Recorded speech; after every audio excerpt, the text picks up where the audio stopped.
রাধে রাধে বন্ধুরা, কেমন আছো সবাই? আশা করি সবাই খুব ভালো আছো আর অনেক অনেক সুস্থ আছো। আমার নতুন একটি ভ্লগে তোমাদের আবার সবাইকে স্বাগতম। বলো তো আজকে কোথায় যাচ্ছি? হ্যাঁ, অবশ্যই বুঝতে পারছো, আজকে যাচ্ছি আমার বাপের বাড়িতে। যদিও আমার বাবা গরিব মানুষ, সেটা কোনো বড় কথা নয়। বড় কথা হচ্ছে প্রতিটা মেয়ের বাবার কাছে এক একটা রাজকন্যা, আর বাবার বাড়ি যতই কুঁড়েঘর থাকুক না কেন, সেটাই হয় প্রতিটা মেয়ের কাছে তার রাজপ্রাসাদ। তো যাই হোক, অনেকে বলবে বাপরে, ভাঙা ঘর তারপরে আবার রাজপ্রাসাদ। অবশ্যই সেটা সেটা সবাই জানে যে বাবা একটা মেয়ের কাছে কতটা বড় হয়। চলো তাহলে আজকে গল্প করতে করতে যাওয়া যাক আমার বাপের বাড়িতে। তো কি হয়েছে বলো তো? সাধের অনুষ্ঠানে খুব ছোটোখাটো করেই অনুষ্ঠান করা হয়েছে। যেহেতু দেখো সূর্যটা কী সুন্দর লাগছে, একেবারে সোনার মতো মনে হচ্ছে, চারদিকে একেবারে যেমন কিরণটা ছড়িয়ে পড়েছে সেই সুন্দর লাগছে। ও, যেটা বলছিলাম সেটা হচ্ছে আমাদের বাড়িতে মোটামুটি আমাদের ফ্যামিলিতে মোটামুটি 65 জন মানুষ, অল্প। তো আমাদের বাড়িতে যদি ছোটোখাটো অনুষ্ঠান হয় সেখানে 120 জন কিছুই না, তবুও পাড়ার লোক সেটা বাদই যায় তার মাঝখান থেকে, জানো।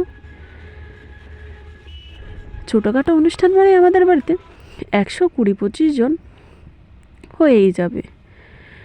তো যাই হোক, সেখানে ওই অল্প কিছু লোকজন নিয়েই আমার সাধের অনুষ্ঠানটা করা হয়েছিল। তো সাধের অনুষ্ঠানে আমার বাপের বাড়ি থেকে গুটি কয়েক লোক এসেছিল, ওই মোটামুটি ধরো 4-5 জন, যেহেতু তারপরে আমার বাবা তো বাড়িতে নেই, কি আর করব।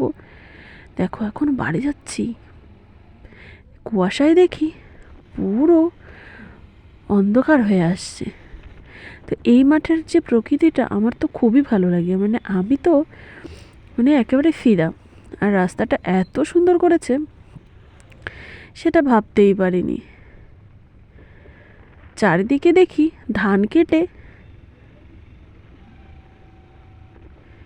জড়ো করা আছে, সেই ধানগুলো আবার মাথায় তুলে বাড়িতে, না এখন যদিও মাথায় তোলে না, গরুর গাড়ি কিংবা ট্রাক্টরে করে বাড়িতে নিয়ে যাবে।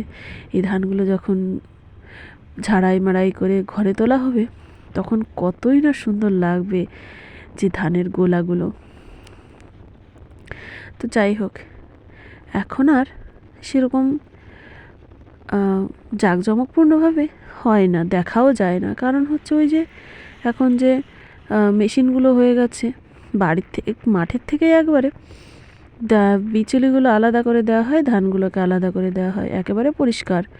তো যাই হোক, বেশ ভালোই লাগে, সেটাও তো কিন্তু খুবই সুন্দর লাগে। তো এইদিকে এসে দেখি জলাজমি। তো মোটামুটি ধরো আমরা প্রায় চলে এসেছি।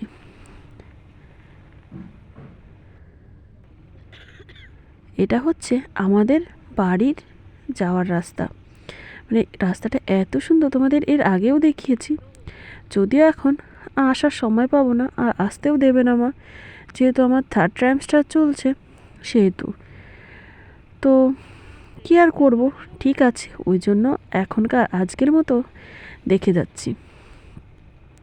তারপর আবার যেদিন বাড়িতে ফিরবো তখন আমার হাজব্যান্ড আসবে নিতে। আমি 2-3 দিন থেকে, আমাদের আবার রিচুয়ালস আছে কি, যে যখনই সাধ দেওয়া হয়ে যাবে তারপর কিছুদিন 2.5 দিন পর আমার জায়গা চেঞ্জ করতে হবে।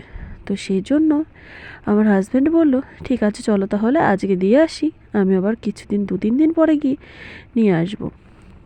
তারপর 8 মাস আমি আমার শ্বশুরবাড়িতে থেকে 9 মাসের মাথায় দেখি যদি আবার আসতে পারি। তো যাই হোক, আজকের ভিডিওটা তোমাদের কেমন লাগলো অবশ্যই কিন্তু জানিও। আর ততক্ষণ সবাই খুব ভালো থেকো, সুস্থ থেকো। রাধে রাধে।